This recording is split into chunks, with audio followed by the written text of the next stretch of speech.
This is just a short video. I see the question asked over and over again, what's the best hose to use, E85 or alcohol or gasoline? And this stuff isn't cheap. You know, we spend a lot of money on it and a lot of it turns to crap after, 6 months to a year or one season.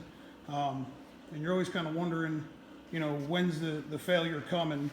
So I figured I'd make a quick video kind of showing what I use, the Earls Ultra Pro stuff. It's PTFE convoluted, so it's extremely flexible. What I did was about 60 days ago, I filled a couple different hoses with M1 with an additive in it, and just let it sit, capped off at the end. And I was going to show you kind of what happens to it after it's been sitting with alcohol in it. So as you can see, I'm just kind of showing you, I've got a lot of different hoses. I know hose, so again, it's just kind of, it's opinion based, but I haven't ran across anything that's as nice to work with, as easy to make, and as durable and flexible as this stuff. It also stays true to its size. So sometimes you buy like this is for Gola, but sometimes you buy this stuff and by the time you put your fitting in it, and then you try to check what the actual bore diameter is, it kind of shrinks up a little bit where it gets compressed into the fitting. But anyway, this hose had M1 in it for right around 60 days. So it's a short piece of hose. This is -10, and this is me pushing pretty damn hard. And you can see the stuff doesn't really bend. And then when it does bend, you can see it starts to collapse in the middle, trying to hold its shape. And then it'll spring back to straight. It turns into a rock, and it slowly starts to fall apart.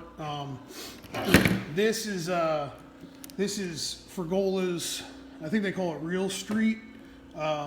This is a water hose, but this is their like black covering over top of their stainless steel braided stuff.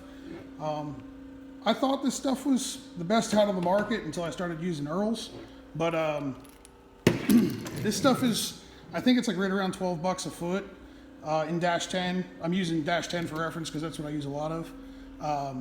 It is PTFE lined, but as you can see, it kind of holds a shape. So what it's starting to do is conform, which eventually means it's going to break down. This is Summit brand, the nylon hose. So it's not the stainless steel braided. So it's a good bit more flexible, even, after being submerged in alcohol. But this is the stuff that you wind up smelling alcohol or ethanol in your garage. So it's kind of seeping vapor through the fiberglass or Kevlar braid or whatever the hell it is. It's also a huge pain in the ass to put together. So you've probably all seen this. This is a stainless steel braided one that's just got the black covering over top of it. But we've all been there, stabbed our fingers with this stuff. It's a nightmare to put together, and it eventually does turn stiff. This is stainless steel braided Summit with the black version. Again, this was submerged in alcohol. I'm pushing, pretty damn hard to get this stuff to bend, and then what it does is it starts to cave in the middle. This is some older Earls. I don't know what series they call this. This stuff is pretty old. I've had this for a long time, but I couldn't tell you, what series it is or whatever. But we all know that, and that hurts like hell. So I usually try to avoid that. That's why I went to some of the nylon stuff. That's what almost everybody's been going to now. Here's push lock. This was also full of M1. This is Aeroquip. push lock, -10. Again, super stiff, and it starts to fall apart. I should have videoed when I poured all these out, but I didn't. Most of them were black, so the alcohol's clear, but it wound up pouring out black. So again, this is more of the Summit stuff, super stiff. The other thing is that you've probably had one or two of these fittings. This is a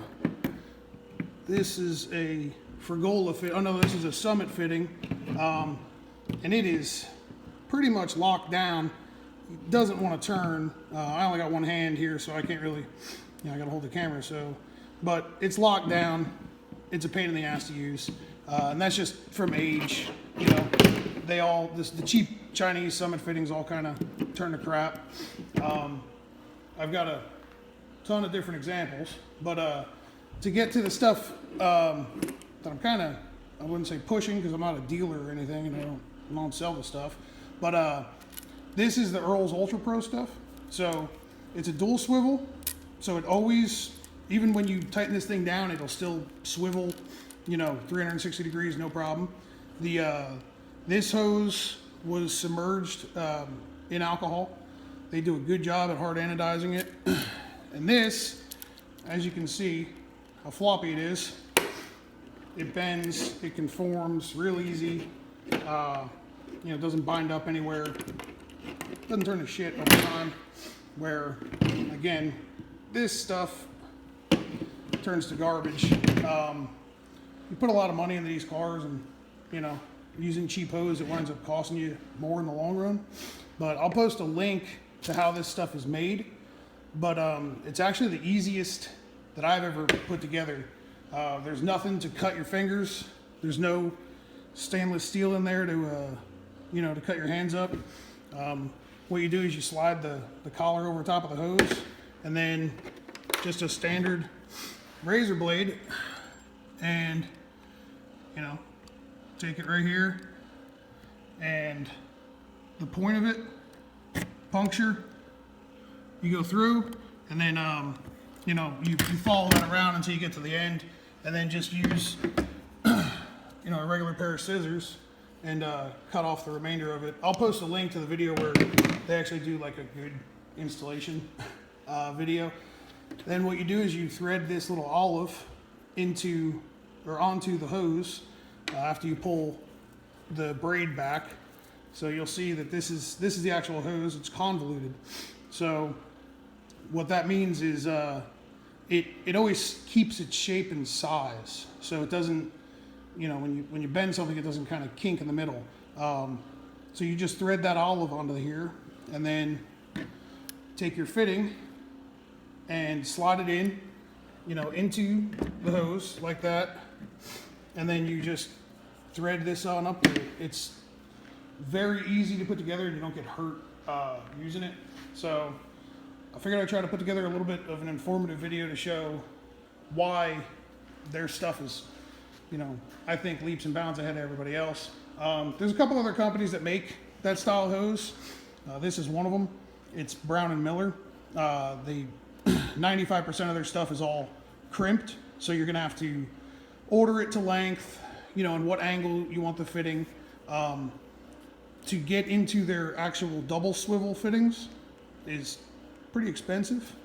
Their hose runs for, this is -8, but their hose in -10, I bought some, and it was 18 bucks a foot. And then you have to, tell them which angle you want the fittings at. So this little hose here, that one swivels, but this one doesn't. It does not swivel at all. So you have to orient your hoses the way you want them. So if you ever move anything, you're kind of screwed. And you have to send it back to have a fitting cut off and shortened and have a new fitting put on it. Where the Earl stuff, you can do at home, with basic tools. So just a knife and a pair of scissors is all it really takes to put this stuff together.